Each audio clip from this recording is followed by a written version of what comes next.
Hey friends! Thank you for tuning in to Faith Teachings. Today I want to talk to you about not settling for less. Don't settle for less than God's best. Don't settle for less than your best. What you can do. Don't say, oh, that's good enough when you can do better. Don't settle for just what's needed. Like James says, don't say to somebody, be warmed and filled, and then don't give them anything for their body. And don't settle for what's not right. That's what we're talking about today. We're going to jump to Genesis 4, where Adam and Eve's sons are out of the garden and they're making a sacrifice. A sacrifice is worship in the Old Testament, and it means that God, it's showing how God is worthy, the worthiness of God.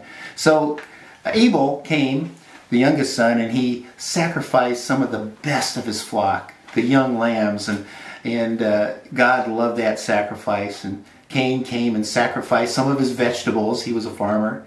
And it says God didn't like that sacrifice. He rejected that sacrifice. And Cain got all upset. He felt dejected, downcast.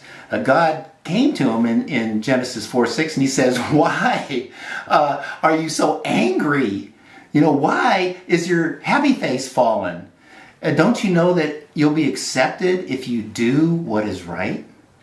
He said sin is crouching at the door and it wants to dominate you, but you have to master it.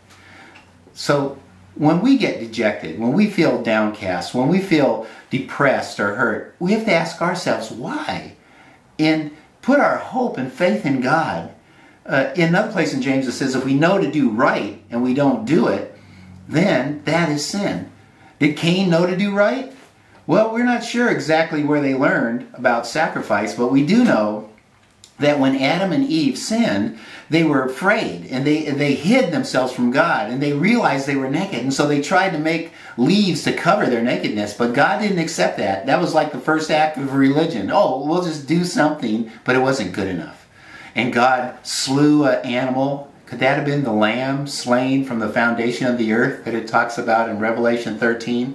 And he slew that animal, shed his blood. Without blood, we find through the Bible, there's no forgiveness of sin. And Jesus was the Lamb of God that came and gave his blood to save us from the power of sin, to break the root so that we can have a different fruit.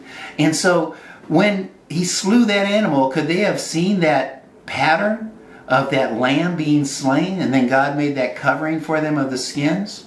It's very possible that's where it all started. But I'm just saying that Jesus gave his life for us that we might have a super abundant life in him. Don't settle for less.